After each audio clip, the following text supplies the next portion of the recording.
Hi, everyone. Welcome to Xoogler Demo Day. David Boss is the boss, and he'll be co-hosting this and moderating today. But I just wanted to come in and say hello to everyone, introduce all of you to Xoogler, and also share a bit more about the community before we actually hear from the startups. So thank you, Courtney. Courtney's our lovely co-host from the Stonk side. So if you can go to the next slide, please. So what we're going to do is have a quick welcome for about 10 minutes, go straight to the startup presentations, and we can go from there. David will talk more about what the formatting from the pitches as well as a Q&A will be like. But why don't you go through the next slide, and I'll start talking about the Xoogler community. So who are Xoogler? So thank you again, everyone, for joining Xoogler Demo Day. I'm hosting here with Stonks. Xooglers essentially are people who used to work at Google. When you work at Google, you're called a Googler. When you are someone new to Google, you're called a Noogler, so new Googler. And when you leave Google, you're an ex-Googler, and we all shorten it to calling it Xoogler. So Xooglers really are people who used to work at Google. And I used to work at Google from 2006 to 2015. I was in the New York office as well as the Mountain View headquarters, and a great job working with VCs and startups across all the different product areas on a lovely team called Project Sandhill. And I loved working with startups and connecting with all different parts of the Google ecosystem. And so when I left, I decided to start this community called Xoogler.co. So why don't we go to the next slide? You can see now, since then, the community has grown to 12,000 members. And why it's grown to 12,000 members? Well, ex-Googlers want to come together and help each other, but also it's because we organize over 300 events a year. Thank you to all our volunteer leads globally. So thanks everyone from Singapore to London to Australia to all across the US. We have so many different events to bring ex-Googlers together. In many cases, a lot of these ex-Googlers leave to do something greater and more interesting than just working at a large company. And so they start companies. And that's where we've been organizing a lot of these demo days. So thank you, investors, for joining this demo day where you're supporting the ex-Google community. So what we also have done is started an AngelList syndicate. You can see here we have 2,500 investors. You go to AngelList website, you can back it. We'd love for you to potentially invest alongside us.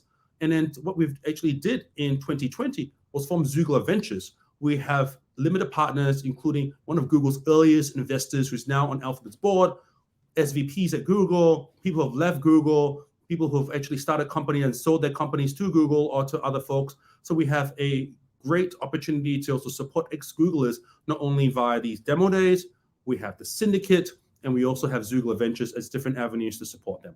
So why don't we go to the next slide to talk more about why it's interesting supporting ex-Googlers.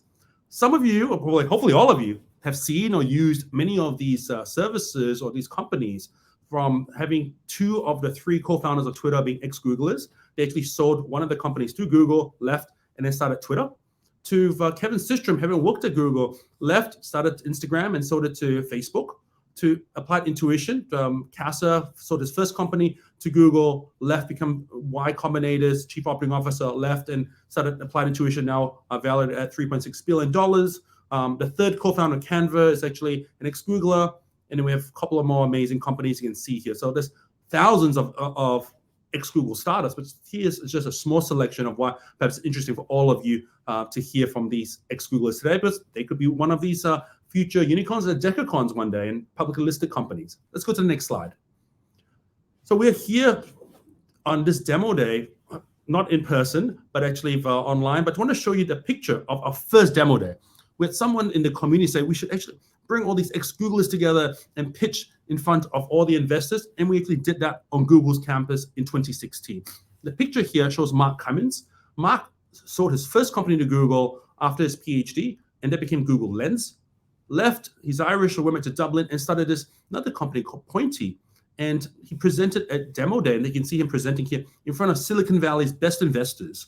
And from that point onwards, a couple of members there said, look, there's so many amazing companies ex-Googlers are starting. Why don't we try to band together and try to invest in them? And that's how the Xoogler Investment Syndicate was started. And that's where we invested in Mark's company. We invested in him twice. And after a couple of years, he actually sold that company into Google, and we got a great return for the investors who backed the Xoogler Investment Syndicate on AngelList. So next slide, please.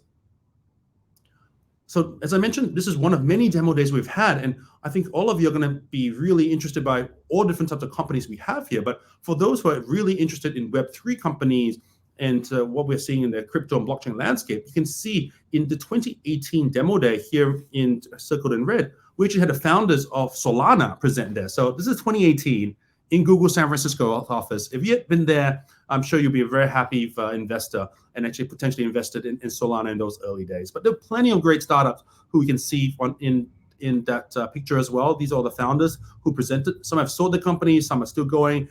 So what a great set of startups we're proud to have supported and helped along the way. But we also have demo days all over the world. The prize slide, please. Bottom left, you can sort of see our picture from Xoogler Demo Day Bangalore in Google's office there. And on the bottom right, from France. So we have demo days all around the world in person previously and now online. So we can actually get more founders from all over the world to present to all these investors. Next slide, please. So as I mentioned before, if you are interested in investing in any of these startups, Courtney will talk to you about the request intro or the commitment sort of buttons and avenues. But we're going to be syndicating startups that you're interested in on the Xoogler Investment Syndicate on AngelList. So start backing there if you're interested, and you can sort of see some of these deals that come through. We'll talk to you more about it in the future. But the syndicate has invested in over 40 companies. Xoogler Ventures was started in November 20, has invested in 40 companies plus as well. We got into folks like OpenSea, FalconX, and Workstream, all amazing companies, and clearly a ton more as well. But I want to just show you some of the companies that allow the Xoogler Investment Syndicate or Ventures to invest in them and partner with them. Next slide, please. And just give you a flavor of what we actually do to deserve being partners as well as featuring startups here. Is we actually do all these events to help our founder communities. Bottom left, for those who are crypto investors, you may have heard of Harmony. Steven Seb attended quite a few different founder lunches events, started organizing an event for people interested in audio startups, machine learning startups, and then crypto startups, and founded Harmony through these startup events in Sunnyvale. For those who know Sunnyvale, you probably see that the main street, and he used to do this before he formed his company Harmony. In the middle, we actually existed OpenSea in the early days. These are photographs from 2018, 2019. We hosted the events in AngelList office in San Francisco, and also we did an event in New York in the WeWork where OpenSea was working out of in 2018. So we support our early stage founders and also later stage founders where we can, and we do it via the newsletter, as you can see there in the screenshot. So I know I've spoken a lot. Why don't you go to the next slide where I'll turn it over to David. But for everyone who's interested in being more involved in the Xoogler community, please reach out to us. We'd love for you to support more Xoogler founders, give them feedback, meet them early, and essentially reach out if we can be helpful to you in any ways. But thank you all for joining us today as an investor to support all these Xoogler founders. Over to you, David. Awesome. Thanks so much, Chris. And welcome to today's demo day, everybody. Thanks so much for tuning in live and sharing some of your afternoon or evening or wherever you are in the world with us. We've got a great roster of companies and founders to meet today. So excited to jump to those into a minute, but want to share a little bit about what we have in store and also introduce myself. I was at Google from 2012 to 2015 and have helped organize the Xoogler community in Los Angeles. Since then, I run, during my day job is running a portfolio of apps on the App Store and Google Play at Maple Media, but I love helping early stage founders and Xooglers and advise and invest in a number of them. Helping them plan this is a lot of fun, and I'm going to walk you through and introduce you to everybody that we've got here with us today. A special shout out to Madan on the Xoogler team, who also helped organize today's event, and of course Courtney, who's helping out. You'll hear from her in a few minutes on the Stonks side. Next slide. So just to share a little bit more and piggyback on what Chris shared, to give you a little taste of what we're up to on the ground in LA the last 7 years or so, we really try to bring the Xoogler community together through in-person and, since the pandemic, virtual meetups, so that folks can build and expand their network and connect with other founders, investors, and just help navigate the journey of being an early stage employee or entrepreneur. Raising capital, especially. We did our own in-person demo day in 2018 at Cooley's offices in Santa Monica. featured a number of great companies at that time who've gone on to do really, really awesome things. Shown here. And in general, we're really just connectors in the community, providing introductions, cloud credits, advice, access to the network, and also capital, as Chris shared. So it's a super great way to stay sort of googly and connect with all kinds of interesting people, and a little taste of that we have on display here today. So what's the setup for today? Next slide. We have 8 companies to share with you. In AI, consumer, Web3, and a few other areas. Each company has put a lot of thoughtfulness into their deal page here on Stonks, which Courtney will talk about, and their pre-recorded pitch. And then we'll have 5 minutes for Q&A with our panel, as well as live chat going here. So we'll pull some questions up from live chat as well, and dive into our 8 companies. So that's the setup, and what we're going to spend the next few minutes with each of our founders in this structure. Our panelists, who you'll meet after Data Milk, our first company, presents, are Itamar and Isoon, who both invest and will provide some perspective and ask some interesting questions along with Chris. So that's our roster for today. And just want to thank everybody so much, to all of our founders and everyone who helped plan today's event, and to Stonks for making this possible. Lots of it takes a village. So thanks to everybody who helped make this possible. And awesome. With that, I will turn it over to Courtney to tell you a little bit about how this whole Stonks thing works. Thanks so much, David. Really excited to have you guys on the platform. My name is Courtney. I am at Stonks. Now, underneath me, you will see a totally fake but absolutely amazing startup called Xoogler. And you'll also see a few buttons below. So you'll see an invest button. If you're ready to make a commit and you know that this is the company you want to commit to, go ahead and click that and follow through the process. The other option is, if you want to have a conversation with these founders, you can hit the invest button. From the invest button, you will be able to describe what kind of a conversation you have and what sort of your typical check size is. So everyone, go ahead and start practicing on those buttons with Xoogler. After Xoogler goes down, these are totally real startups that we would love to see you guys invest in. If you lose your place and a startup is presenting and their deal page is underneath, and you wanted to talk to an earlier startup, just hit the menu that says View All Startups. That's pretty much it. If you have practiced now, we're happy to see Xoogler get as high as possible. So thanks. I'll bring David back up. Awesome. Thanks so much, Courtney. Okay, so first up, we have our very first company presenting today. I'll kick it over to Peter from Data Milk's pre-recorded pitch, and we'll hear from him after that for Q&A. So let's roll that, Courtney. Hi, Stonks and Xooglers. My name is Peter Salentine, the CEO and founder of Data Milk. I'm going to show you our first product line called Smart UX, which is the fastest way to extract extra profit from UX of large e-commerce sites. So why us? Because our group of 40 talented people has leveraged data and AI at large companies like Google and Facebook and Mozilla to optimize the UX. Now, when we think of Smart UX and our unique proposition, we focus on optimizing other parts of the user journey that other companies don't. So while search and checkout are crowded markets, other UX parts are not yet crowded, and so that's what we focus on. We want to be the fastest and easiest way for customers to extract extra revenue from their UX. So we need a simple integration for that. So the integration is super easy, takes less than 5 minutes, and just requires installing a couple lines of code. Once those lines of code are installed, our software starts observing what the shoppers are doing on the site. With every page visited and every click, we build a real-time intent profile, which then can be leveraged to predict where the user is headed next. These AI predictions and the data can then power the UX changes, which we call smart components. Here is an example of a smart component that's called smart menu sorting. So in this case, a static menu hidden under the burger menu on our partner site, Monroe.com, suddenly becomes dynamic. In another case of smart component called Smart Social Proof, we're displaying real-time counters of how many people are looking at a product or how many people have recently bought a product to other customers, thus nudging them to act more urgently.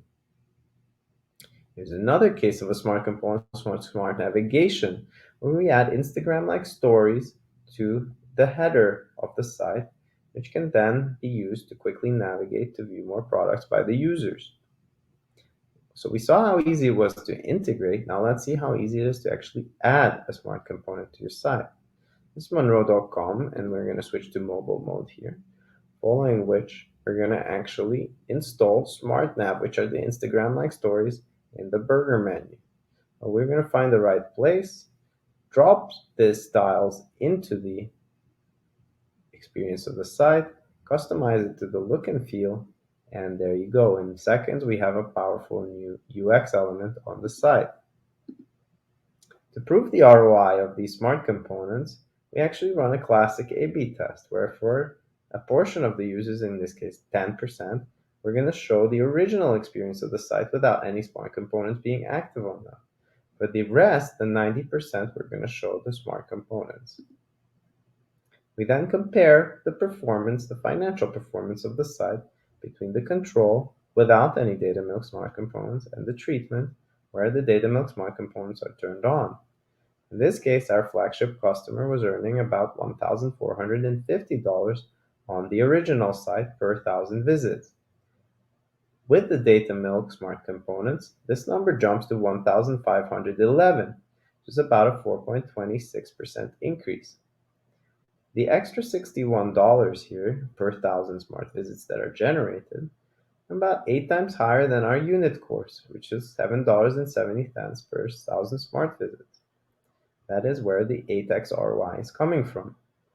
Now, in total, this nets about $3 million of extra profit annually for our client and results in about a $300,000 contract that they pay us annually. We've been able to replicate these results across various sites and in different industries such as clothing and beauty, and today are optimizing over $1 billion of annual revenue flowing through us. On the funding side, we were started 12 months ago in April 2021. We then followed up quickly with a pre-seed round of $1.25 million in August of 2021 and are now in the process of raising $5 million, of which we already raised 3.15 and have it in the bank, and are now looking to raise the rest $1.85 million to fuel our growth. I appreciate your attention and I look forward to working with you.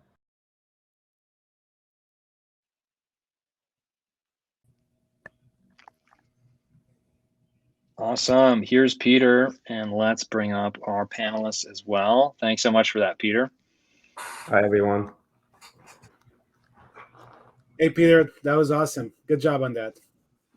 Thank you. Glad to be here. So this is the part that we ask a few questions, huh? Go for it, Tamar. Yep. Okay, awesome. So can you tell us a little bit more about your go-to-market? Are you targeting more like enterprise e-commerce players? Is it more like SMB, kind of product-led growth through Shopify or other means? Can you talk a little bit more about that? That's a great question. So we target what we would call mid-market companies, large ones. A lot of the fast growth mid-market companies in the e-com space that came out of these platforms that don't have large technical teams and need our help. So that's our sort of initial beachhead market. Because for the product-led strategy, we need to invest a little bit more in our tooling. And ultimately, we want to take it down to the 100,000 to 1 million visits per month customers, where the majority of the money will be for this type of business. So that's our target. But in the meantime, we're fueling our sort of growth with revenue from the upper mid-market, fast-paced growth e-commerce companies.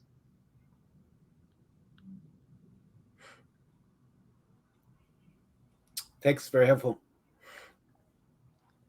Good question. Thank you.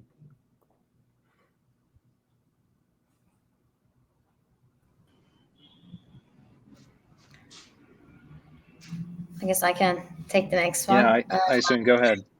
Hi, Peter. Nice to meet you and great job. Thank you for the presentation. Clearly, there's lots of value in it. I can see. I am wondering if you have any customer user feedback, how users are feeling about the product, and if they see any change, and if there's any concern about privacy or them feeling tracked.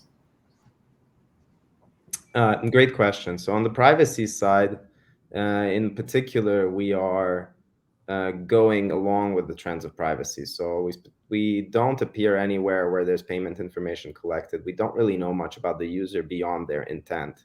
It's kind of like a search when the most important information is what the person types into search.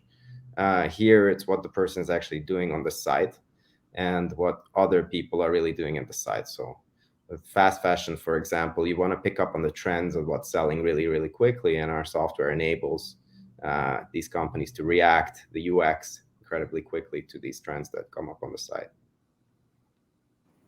So it's more like for a user, they are not aware of the product. It's for them just at the back end, they see more relevant results or guidance. Got it. Thanks. That's right. So Peter, just very quickly, you talked about you have $1.8 million left. Can you talk about who your existing investors are and what kind of investors you want to finish the round? Yeah, thanks, Chris. So we're funded by a London-based fund called RTP Global. Is probably our biggest investor. They came in early on and then they reinvested in the next round. So they were in the pre-seed and the seed.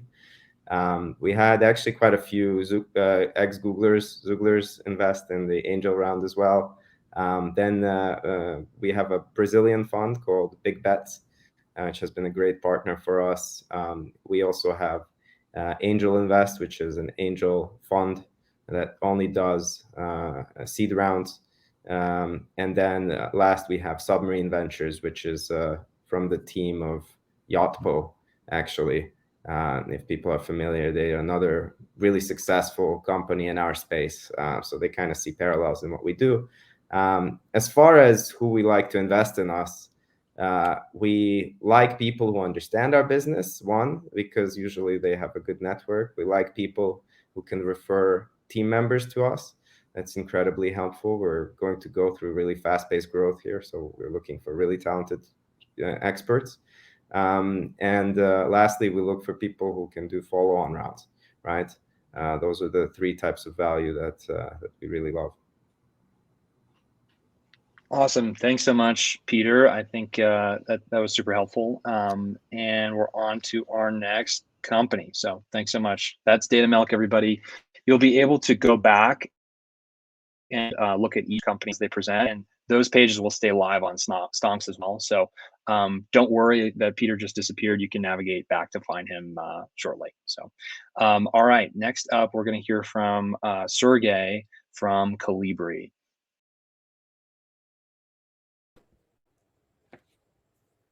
Hello, my name is Sergey Burkov. I am a Xoogler and the co-founder and CEO of Calibri AI. We are building a real-time AI solution for sales meetings that will enable sales reps and leaders to improve every customer conversation through in-meeting AI guidance, automatic data capture, and actionable conversation insights. Our in-meeting app for sales reps will include smart talk tracks, real-time AI guidance, and automatic note-taking. Smart talk tracks will give sales reps a proven call structure and messaging they need to effectively move deals forward. Calibri will display talking points in a side panel and will automatically check them upon completion. This will help reps to stay on track and follow best practices in every meeting. Real-time AI guidance will give reps responses to customer objections, competitive battle cards, and answers to technical questions right at the moment they need them. And finally, automatic note-taking. Calibri will transcribe every meeting, generate structured meeting summaries, and automatically log them in CRMs, so that valuable customer data, key decisions, and action items will never be lost. Our solution for sales leaders and top executives will provide them with unprecedented visibility of team performance and will surface topics trending in conversations. With these insights, they will be able to build better data-driven selling strategies. We are still working on our sales-focused solution, but the technology foundation is already here. Let me show you how it works. We have already launched a universal note-taking and transcription app. As you can see, it brings live transcription and talk tracks into a convenient side panel, so you can follow your agenda, take notes, and highlight key moments without losing human connection. The app works on all major video conferencing platforms, but is most tightly integrated with Zoom. Calibri was a Zoom app's launch partner and is currently ranked number 4 among transcription apps in the Zoom marketplace. At the moment, we have about 2,000 monthly active users, of which over 100 are paying customers. To power the transcription, we have built our own speech-to-text engine. It is one of the most accurate ASR engines on the market. In our test, it proved to be better than Google. We are planning to launch our solution for sales in the second quarter and raising money mostly for sales and marketing. Thank you.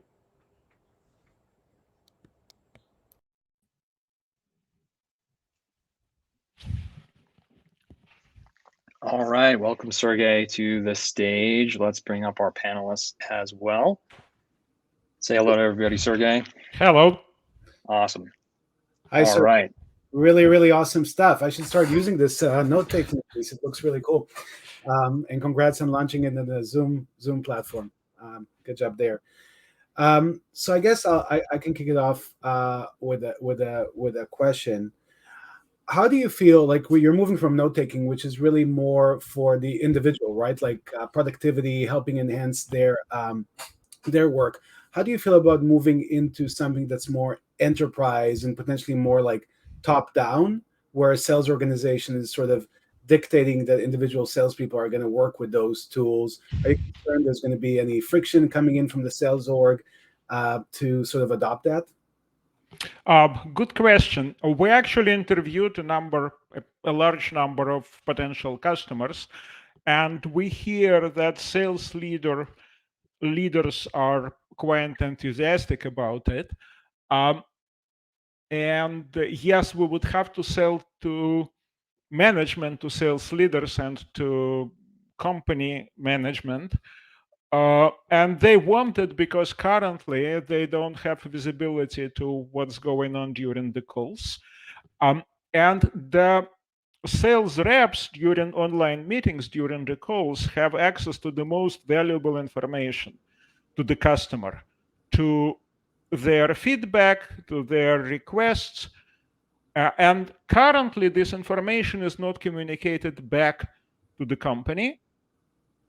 And our solution is supposed to solve this, and this makes the sales leaders and marketing leaders excited, so we don't see much problem selling to them.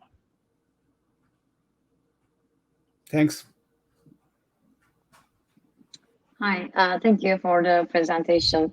I have 2 questions. First one is around how do you see this product being used alongside with other CRM tools like Salesforce, HubSpot, or maybe those customers are not in your customer segment, would love to hear about that. And secondly, competitive landscape. If you can tell us a bit more about who are the big players in your area that you see and what is the edge that you see in the product?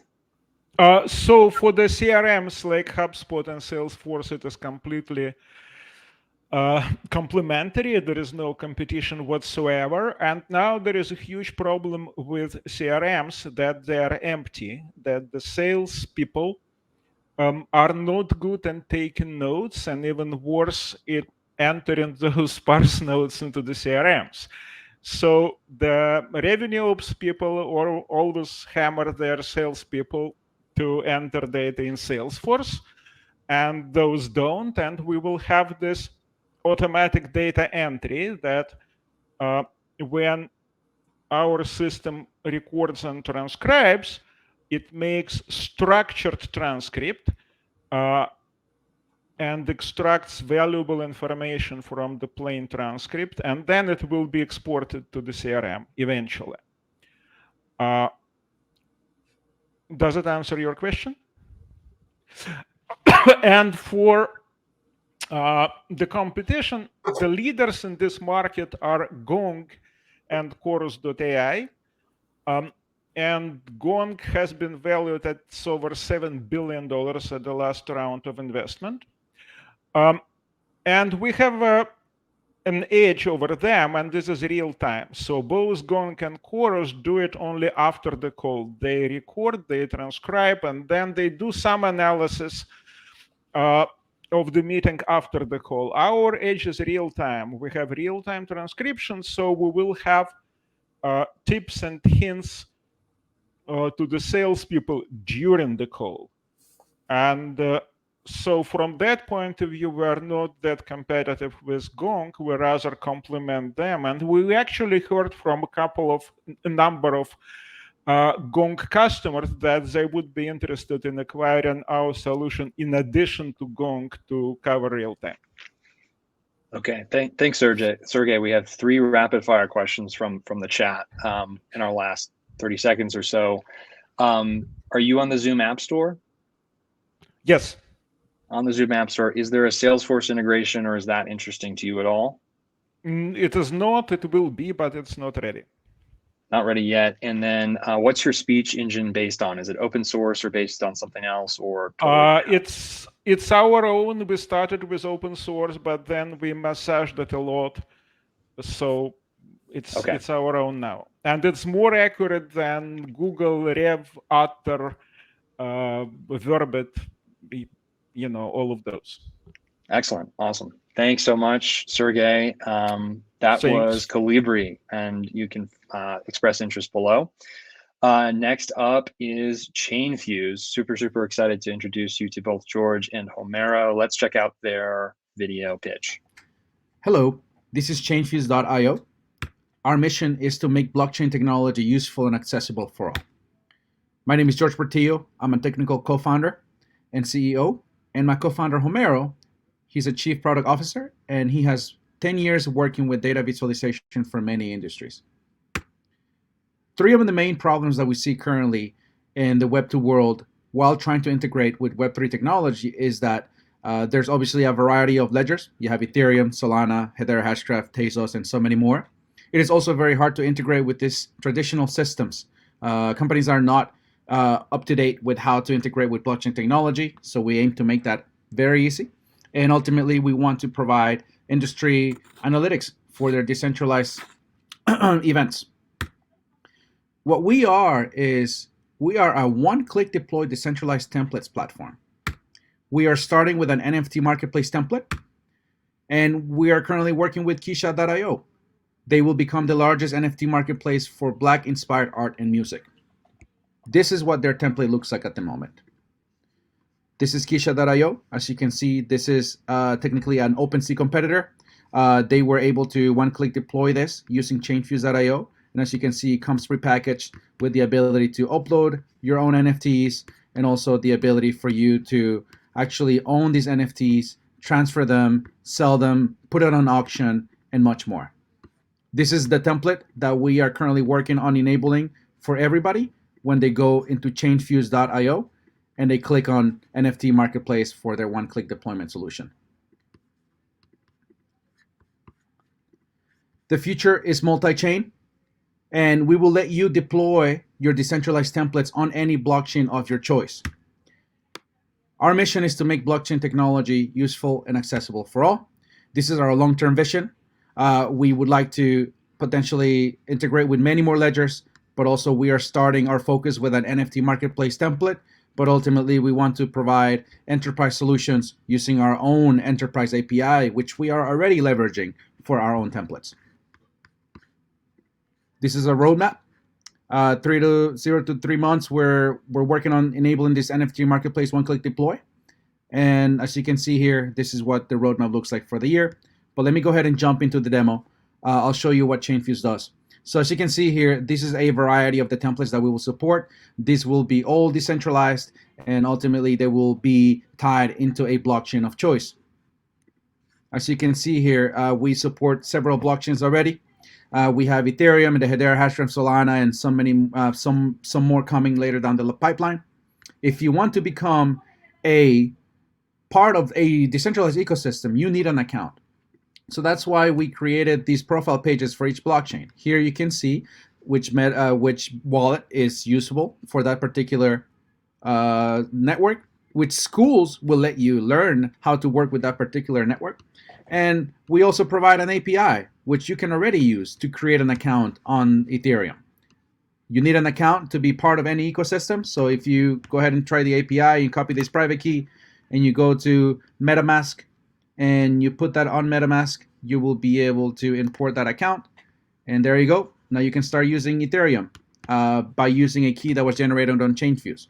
Similarly with Solana and Hedera, they all have their own wallets, but ultimately we have ChainFuse.io, and we also give you the ability to create an account. What that looks like right now is once you create an account, you are able to see that we create an Ethereum private key, a Solana private key, and a Hedera private key. There's going to be many more to come here, but we are working on a way to remain non-custodial while enabling the user to have control of their data. And we're figuring out a permissioned way for us to have access to this data without actually knowing what the private key is. Once again, our mission at ChainFuse is to make blockchain technology useful and accessible for all. And that's what we do. Thank you. Awesome. Welcome, George, on stage. There he is. Homero is hanging out in the chat as well to make sure no questions are missed. I'll kick it over to our panelists for some questions. George, thanks for that. Super interesting. And I'm with you. Like, it's just the beginning of this massive land grab with NFTs. Everything is going to be digitized, and we're going to be able to connect that to, the physical world and the digital world. So I totally get it. And I get the strategy of sort of NFT kind of marketplace as a service, right? Like a community, a brand can really connect to that.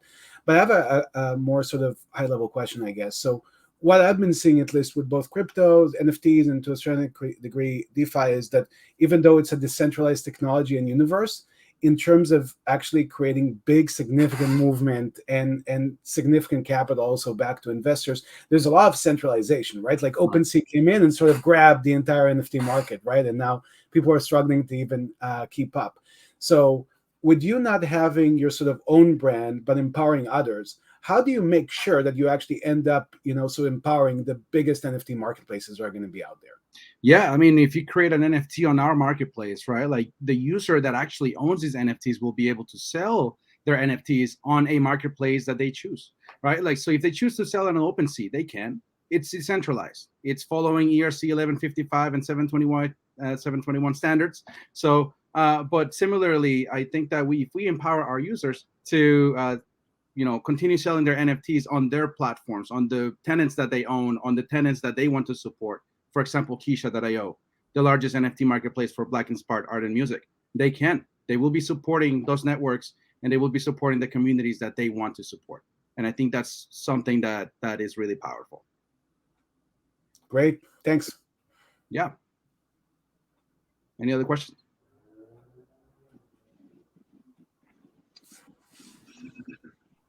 Hi, I'm Ming, the founder for Kellogg. Okay, well, if you would like to chat with us, George at ChainFuse.io, Homero at ChainFuse.io, we're more than happy to talk.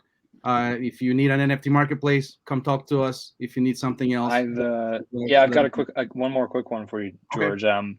What in terms of go to market, kind of piggybacking on Itamar's question is just how are you in that sort of next phase? The demo is fantastic. How are you connecting with creators, and what kind of customer profiles are you going after first, and how are you going to build momentum? Community is so big in Web3 and NFTs. Yeah, that's a great question. So we're working with our partners. For example, Kisha.io, they have a large following on Instagram.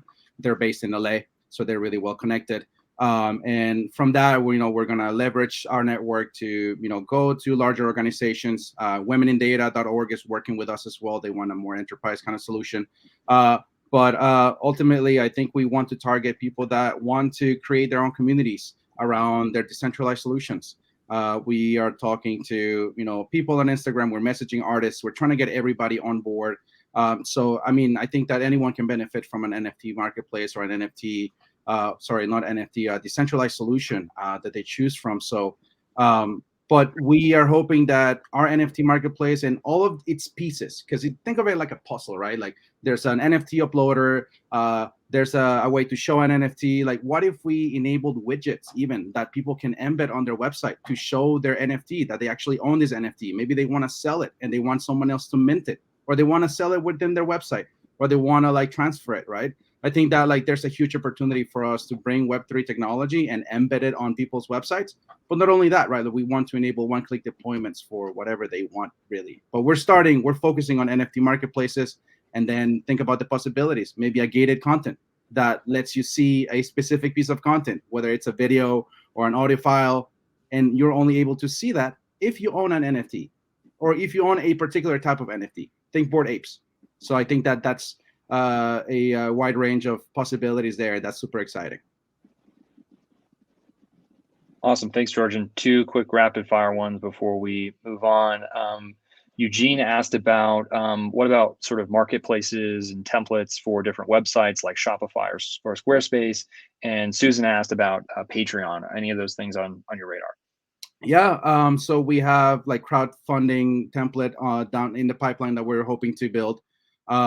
We are technically a Shopify for decentralized templates without being bound to a single storefront template, right? So once we nail that deployment pipeline, the template can change, and we will do our user research to make sure that we are creating templates that are actually in demand in the market for the next thing that people want to build using our technology. And Patreon, yeah. I mean, that's another that could be another decentralized template. So we'll definitely take a look at that as well. Awesome. Sounds good. It's a fast moving space. Sounds like you guys are ready for it. So that's ChainFuse. Thanks so much to George and Homero. We got a little bit of a preview there at Catalog. Let's bring that back up and hear from Ming and hear about what they're up to. Hi, I'm Ming, the founder for Catalog. So today I want to talk to you about how Web3 is changing creator economy. So you probably have watched a video on YouTube, right? Or listened to a song on Spotify. And last year, YouTube generated $29 billion in ad revenue. And it's because of platforms like YouTube that's able to basically monetize digital content at scale. We have institutional investors that are now actually investing billions of dollars in music and video catalogs. So for example, Mr. Beast, one of the biggest YouTubers, he sold his video catalog to Spotter for $20 million. So what our company wants to do is to change things, right? Instead of having institutions own and profit from the digital content that we all watch, we want to democratize this access to consumers using NFTs, right? So Catalog is going to be the Robin Hood for digital content, allowing crypto investors as well as fans to basically back and profit from YouTube videos. So here's an example of a YouTuber, Mishmo, that we're working with, who has actually put 25 of his videos into a catalog. So you can see this catalog has 8 million views and 47,000 comments, right? And he's going to share 50% of the ad revenue from this catalog with fans and crypto investors in the form of 505 NFTs. So you can see here the NFTs have different scarcity. We have 3 types: gold, platinum, and diamond. So each NFT has a digital artwork. You can see a picture, right, that we commission for the YouTuber, as well as Patreon-like perks. For example, you can see the platinum NFT has a shout out in a video, autograph. And lastly, for $400, the fan or the crypto investor basically gets 0.45% of the ad revenue of the catalog every month. We will basically convert the money that's paid out from YouTube to the NFT collector's wallet, basically, automatically every month. So our team are made of YouTube and Google AI execs with background in media, finance, and machine learning.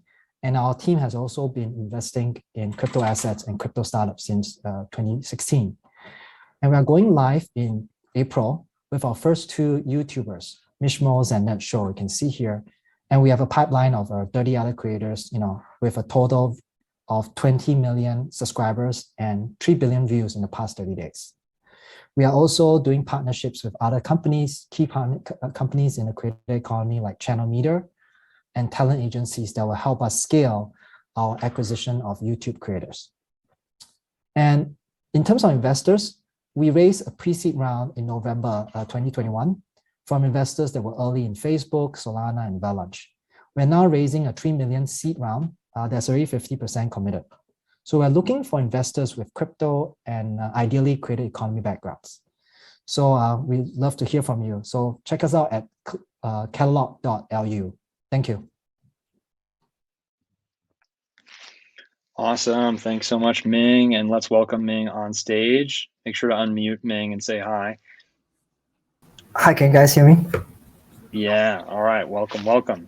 All right. Let's get to some questions. Hey, Ming. Thanks Hi. for the presentation. I think you did a great job out there. I'm a little bit slow on this one. Help me understand. So I'm a YouTuber, right? I'm a creator, or it can be another channel. It doesn't have to be YouTube. And then I'm seeking funding for like content creation. Is it individuals? Is it organizations? Like, is it maybe advertisers that are going to come in and might want to participate in this? Like, how does this really work? I guess. So you're basically selling your back catalog, right? We're starting with past videos first. So you basically, because as a YouTuber, right, your assets is your video that's generating ad revenue. So you basically take those videos and put it in a catalog. And then basically we will help you tokenize those revenues in the form of those NFTs, right? We call it funding NFTs that are associated with a stream of revenue, in this case, your ad revenue. And then every month, when you get paid by Google on the 20th of every month, we will then calculate how much does the catalog, right, is supposed to get.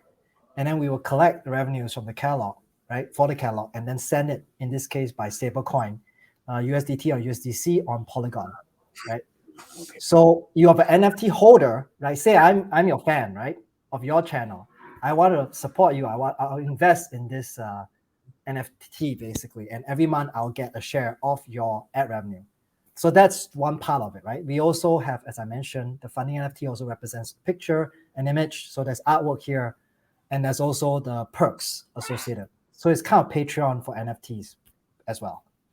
Very cool. Now I get it. So is as a creator, is this gonna kind of help me fund as well some of my next projects, right? Because I can kind of raise, because investors will come in, they want to support me as a creator, and I can raise money for that, create higher value content, right? Distribute it, and everybody gets the benefit from the upside, right? Correct. Yes, exactly. So you basically use your digital videos as a collateral, right? And the ad revenue is basically factored forward, right? So instead of you waiting, say, for 3 years to get, I don't know, maybe in that case, one video is generating $10,000, right? You can actually get it discounted a little bit with a return for the NFT holders, and then you get some cash up front that you can then basically use to finance anything, and you buy a plane. I don't know, maybe something along those lines. Maybe, yeah. Cool. I guess one last question and then I'm done. So how would this work if I also try to, if I'm trying to push out in Patreon, for example, right? I'm a creator. I've got a bunch of videos there. I'm trying to push people for a subscription, right? Are you going to integrate with Patreon, for example? So the subscription revenue stream is also going to be NFTable and kind of an upside for investors? Yeah, I'm trying to kill Patreon, actually. Oh, okay. So if you think about it, right, the problem with Patreon is every month, what are you doing? You're paying into a subscription. Right. And then guess what? Say you don't like it anymore, you stop the payments, you don't get anything back, right? But with this one, you actually are kind of doing something like Patreon, but NFT, and for those who know NFTs, you have secondary sales, right? So you can actually sell it to someone else. You can sell your membership to someone else. You make it tradable. So we basically make Patreon-like perks tradable using NFTs. Very cool. So we're not trying to replace Patreon, we're trying to kill Patreon. Thank you, Ming and Itamar. Thank you for great questions. I was about to ask to better understand how it works. My question is, are you, like, as a user, if I want to buy an NFT of a YouTube creator that I'm following, do I get to buy the NFT integrated on YouTube while I'm watching the video? Or is there another platform that I need to go and watch the videos to buy the NFT? So right now it's very similar to Patreon, as in if you see some YouTubers they'll say, hey, come to my Patreon page, right? So in the future, the YouTuber will be using, hey, come to my catalog page, right? You can actually invest and own part of my videos. So that's kind of what we're going to be doing, at least until hopefully we have some YouTube SVPs here watching. Hopefully you guys will give us, API access, and then we can integrate into YouTube. Great.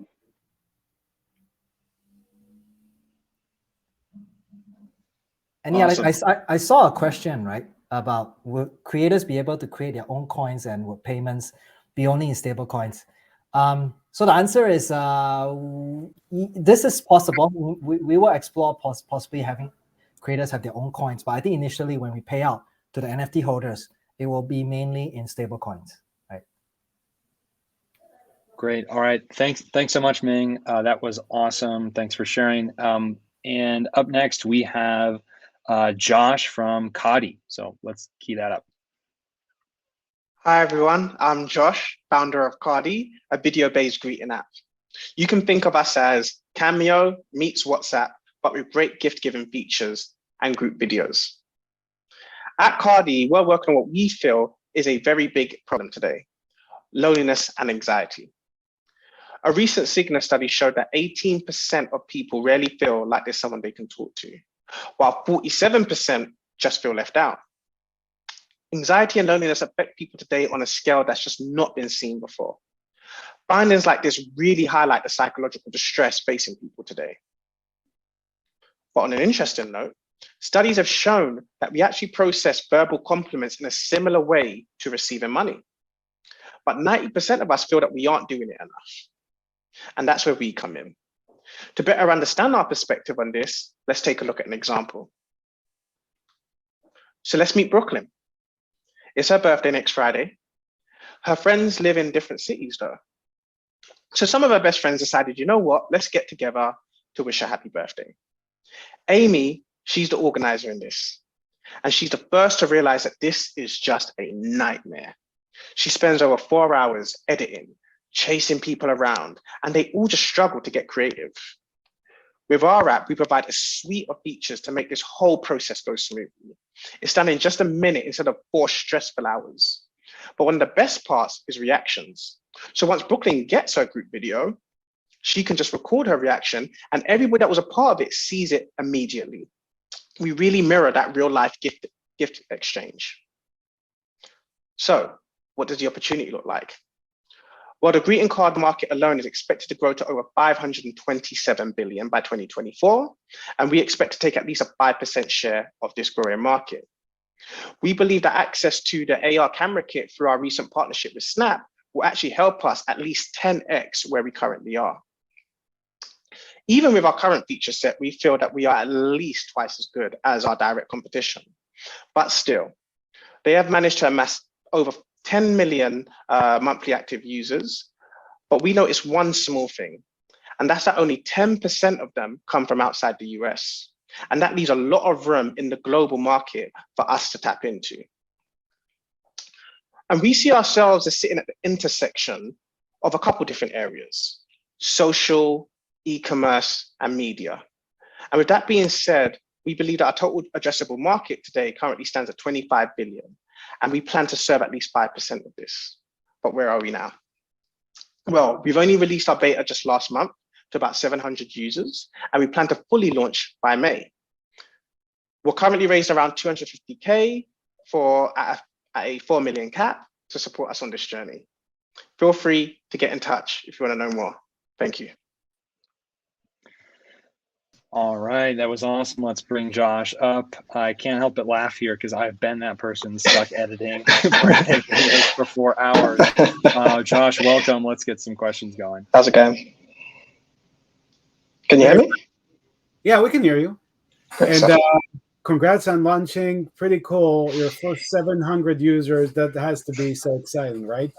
Those people are out there and they love it. So, so I guess I've got a more of a generic question, but it's sort of a consumer play, a little bit of social media. How does this get really big in terms of sort of virality and engagement, right? How does this become something that people use 3 to 5 times a day? And which business model, I guess, does this lend it to itself once you've got the users and they're really ready to go? I think you've asked a couple of questions there, but I'll start with the virality one. The way our app currently works is that we use the phone graph. So you invite a group of people basically to create a video for somebody. And that group of people is you essentially extending your reach to more people to create that group video. Another thing that we are doing is also we are creating, hold on, sorry.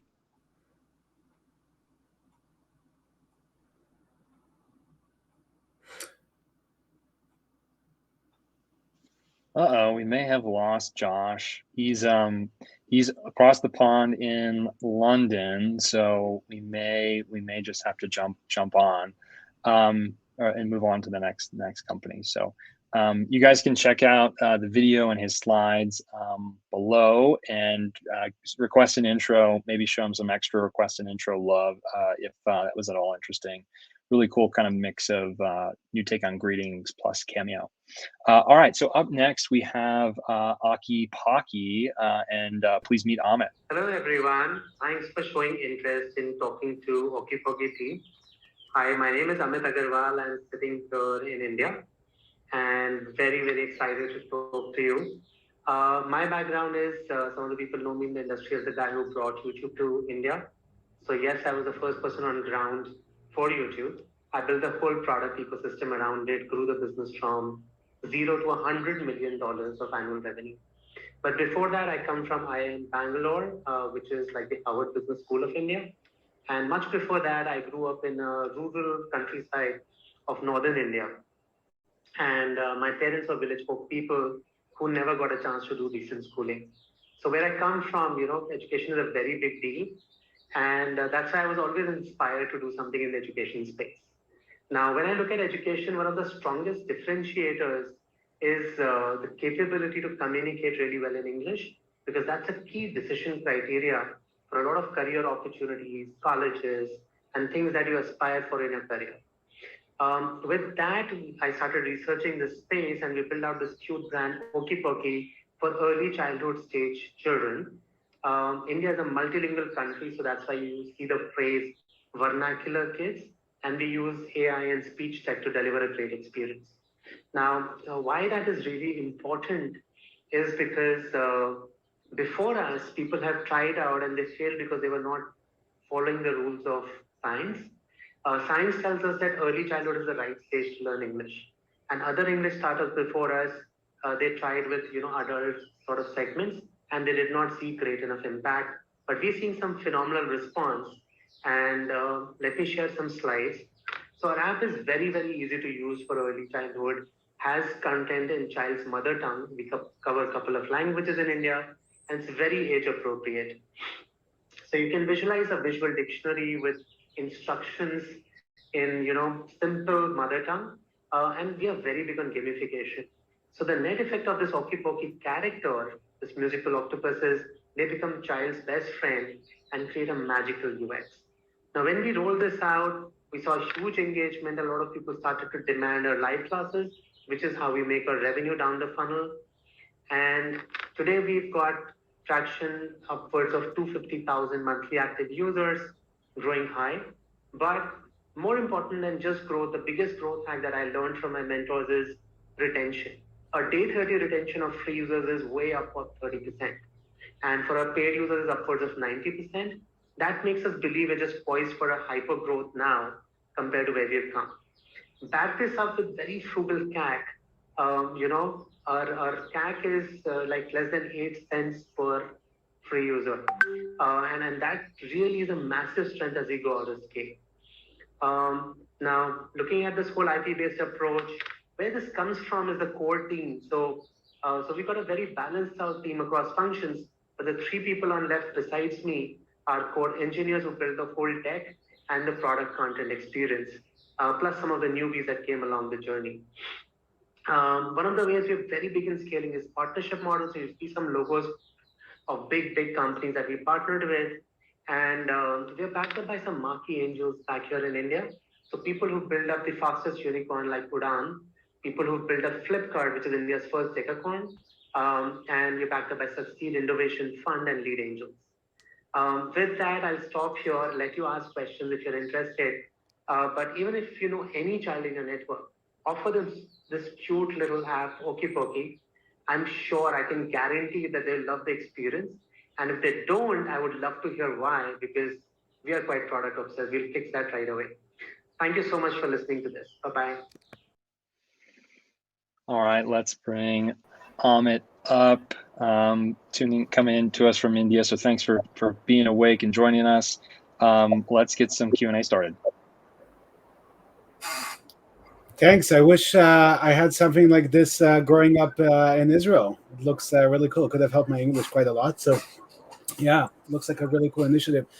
So is this a freemium app where I can sort of like get going with my kid, and then at some point you're going to convert me to paid if I'm going to keep using the platform, or is this more of a trial where I get blocked if I don't start paying? Great question. And yes, it's a freemium model. So there is enough content that's for free to keep your appetite going. And the beauty of this content is in whatever languages we have launched, we are really amazing with the local content that does not exist on the web elsewhere. And here is a place you can catch it for free to begin with, and then it becomes like trust building layer. So we move on from there to paid options. Very cool. I guess a related follow-up question, now that I understand it's a freemium business model. Do you happen to know what's your CAC to LTV model? Okay, so revenue is a little bit new to us. We recently revamped our entire packaging around the paid user subscribers. This was about a quarter plus back, right? So LTV is still being measured, but what we've seen is our retention is extremely high. Even the free users on day 30, it's way north of 30%. And it begins to flatten out even on day 180 now. That's in like big double digits, right? So it's on a good day, it touches like 15 to 18% on day 180, not just 30, right? And for our paid users, we've seen like they go on for minimum 6 months as of now, because we've started pilot some time back. But this whole overhaul, we're still figuring out whether it'll go to about a year or more. Thanks. Thank you. Similar to Tamar, I also wish that I had a product like this when I was growing up in Turkey. That would have been very helpful. My question is about the users' premium versus paid ones. Is there a conversion between them, or are they already different segments of people? Could you tell us a little more about premium to paid, or maybe paid to premium users conversion, if you observed any? Sure. So I think, like I just said, we've started on the premium journey for paid users from scratch about a quarter plus back. So some of this is still being discovered. We have early revenue proof. We annualized about 100K sort of a run rate. But is that a very great ratio? No, it's just the first few early hundreds of users who have tried us out. In total, close to 2,000 users have paid now. So it's not like, me and my friends. It's gone a little bit beyond that now. Is that good enough an answer? Perfect. Thanks, Amit. Yeah, great to meet Okey. Thanks so much for jumping on. I just saw on Google Play you guys have crossed 1 million in lifetime installs, which is a great first milestone too. So fantastic. Next up, let's dive back into the world of back into Kadi rather. And we got Josh back, so we can resume where we left off, talking about those awesome videos. Yeah, sorry, I'm logged on VPN and it's just a bit shaky here. So the question, I can't really remember the question fully. I think it was Itamar who asked the question. I think it was around virality, actually. I actually don't remember exactly what the question was, so maybe Eisen wants to, or David wants to jump in. I think it was mostly about, is this going to be something that people use 5 times a day, or how do you get that kind of social hook? Or maybe the model is it doesn't need to be used 5 times a day, and it's used once every 2 weeks, and that's a perfectly great level of usage based on your business model. Well, yeah, that's exactly it. We don't see ourselves as a product that's used 100 times a day. We see ourselves as a meaningful product. But obviously, as a business, we have to prioritize some sort of revenue. And in our case, we prioritize commerce as a source of revenue. But we do want some sort of virality. And if we go back to that example that I said in the video, Amy invites a group of friends, and Brooklyn, who receives the video, is the main person who can share that video. But let's look at it like this, right? I might watch a 5-minute video of Brooklyn, but the chances are hundreds of millions of people probably won't watch a video for 5 minutes. So what we want to do in that case is we want to sort of like break that down into sort of like a bite-sized version of highlights. So let's say, for example, 20 seconds, we see the highlights of those small moments that people really can digest and take in. And we hope that that will sort of help build traction with the people that haven't heard of our product at the current time. Great. I have a quick question if we still have time. Josh, thank you again for dialing in at such a late time there. My question is, could you tell us a little more about the product roadmap? Maybe if you have other add-ons, complementary features or products that you plan to use. Like, for example, the highlights that you mentioned, maybe it's one of them, or B2B. Would love to hear about a little more about the product roadmap if you are thinking of. Well, yeah. So, I mean, the things that we would love to do down the line is in the realm of partnerships. So, for example, from a commerce perspective, right, it will be like physical gifts. So let's say, for example, a group of us have bought, a group of us have made a Cardi video for you. We can actually split on a physical gift that we know that you really love, and we can sort of take a percentage of that cut for our revenue stream. That's one of those major features. Another one actually is, which we would love to do, is Cameo. So I sort of said we're like Cameo meets WhatsApp, but actually Cameo could really integrate very well. Imagine having a video of me, then David, then I'm not going to say somebody's name, I don't know who you really love, but insert famous person, and then Itamar. You would feel a lot more engaged with that product. So I think partnerships with someone like Cameo would be very key for us actually down the line. We think we can work alongside them as opposed to being a direct competitor. Great, thank you. Awesome. All right, thanks so much for coming back on, Josh. Appreciate it a lot. All right, now let's jump back into Web3 and meet Web3Q. Let's very pleasure to be here to present Web3Q. As we all know that a lot of companies are entering into Web3 space. However, we observe several major problems still exist in Web3. First of all, the Web3 applications are not fully decentralized. This means that they can be easily suffer from the attacks from centralized components in Web2. Second is that migrating from Web2 to Web3 is challenging due to the complicated technical stack of Web3. Further, the user experience of current Web3 is still far behind Web2. So what is Web3Q? It's a fully decentralized, user-friendly Web3 solutions. All the components are decentralized, so the users and developers don't need to worry about the attacks from centralized identity components. Second, it offers rich user experience with very simple development. A user is able to create or migrate their website to a decentralized website in just a few minutes. So how we are able to achieve that? There are 3 major components of Web3Q. First, we propose the ERC4804 Web3 URL standard, which allows a user to locate a decentralized resource via a simple link. And second, we develop a web browser extension that is directly access those decentralized resources without using any centralized proxies.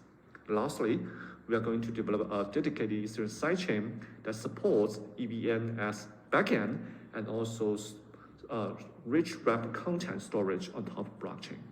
And put them together, we are able to achieve a fully decentralized web.